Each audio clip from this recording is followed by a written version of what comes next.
Assalamualaikum warahmatullahi wabarakatuh. Kita akan membahas tentang Kesultanan Aceh yang berdiri dari tahun 1507 sampai 1903. Kesultanan Aceh terletak di Aceh Raya atau sekarang Aceh Besar.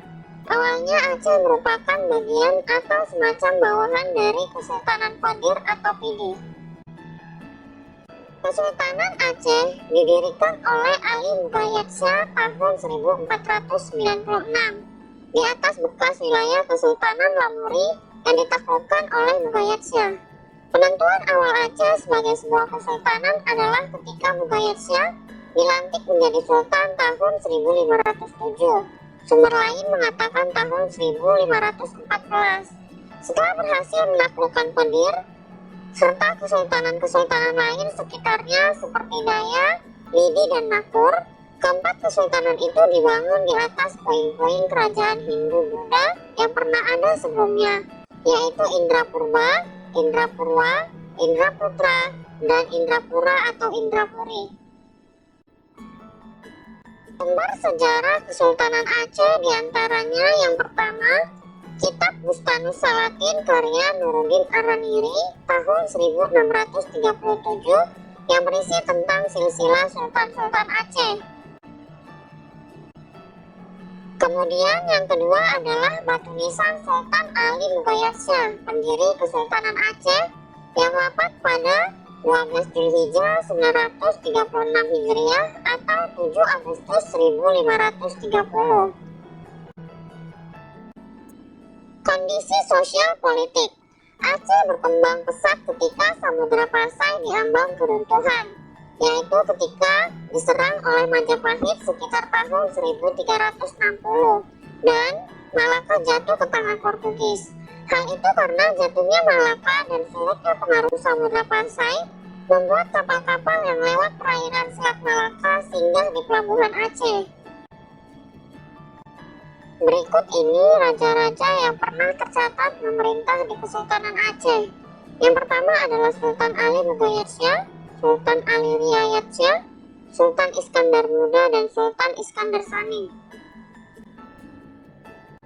Sultan Ali Muqayyad Shah merupakan pendiri Kesultanan Aceh tahun 1530 setelah melepaskan diri dari kekuasaan Kerajaan Pidi. Sultan Ali Riayat dengan panggilan Sultan Muda, ia berkuasa dari tahun 1604 sampai 1607. Pada masa inilah Portugis melakukan penyerangan karena ingin melakukan monopoli perdagangan di Aceh, tapi usaha ini tidak berhasil. Sultan Iskandar Muda memerintah dari tahun 1607 sampai 1636. Aceh mencapai puncak kejayaan dengan wilayah kekuasaan meluas dari Delhi sampai ke Semenanjung Malaya. Aceh berkembang menjadi pelabuhan perdagangan yang besar, dibentuk tata pemerintahan yang rapi, secara militer sangat kuat dan disegani, dan terjalin hubungan dengan negara-negara lain termasuk Eropa. Pada masa pemerintahannya, disusun sebuah undang-undang tentang tata pemerintahan yang diberi nama Adat Mahkota Alam yang ditulis dengan huruf Arab dan berbentuk syair Melayu.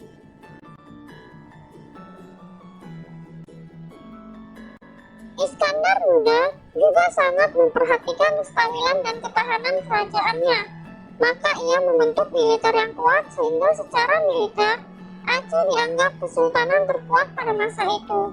Iskandar Muda juga terkenal piawai dalam urusan diplomasi, tidak saja dengan kerajaan-kerajaan di Nusantara, tetapi juga dengan negara-negara Eropa seperti Inggris, Belanda, Turki Utsmani, dan Prancis.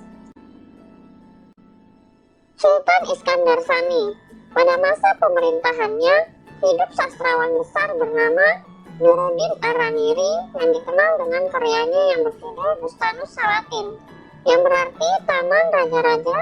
Isinya adalah tentang adat istiadat Aceh dan ajaran tentang Islam. Keruntuhan Kesultanan Aceh. Sepeninggal Iskandar Sani, Aceh mengalami kemunduran. Faktor utamanya adalah makin menguatnya kekuasaan Belanda di Pulau Sumatera dan Selat Malaka. ditandai jatuhnya Minangkabau, Siak, Tapanuli, Mandailing, Deli, serta Bengkulu ke tangan Belanda. Faktor lainnya ialah adanya perebutan kekuasaan terutama antara golongan bangsawan atau Tauku dengan golongan ulama atau Tengku. Di antara para ulama sendiri pun terjadi pertikaian karena perbedaan aliran dalam agama Islam, yaitu Syiah dan Sunni. Runtuhnya Kesultanan Aceh berawal dari strategi yang dilakukan oleh Dr. Snofurgronje dengan menyusup berpura-pura untuk masuk pada agama Islam, dan pada saat itu beliau diterima dengan baik oleh masyarakat Aceh.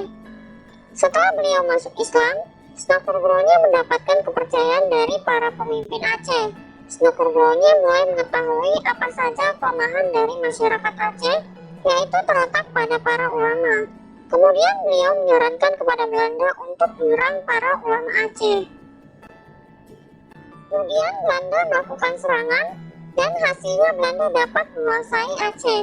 Setelah Aceh dikuasai oleh Belanda, kemudian Dr. Snofurgronje diangkat sebagai gubernur Aceh pada tahun 1898, yang mana pada saat itu sebagian besar wilayah Aceh telah dikuasai oleh Belanda.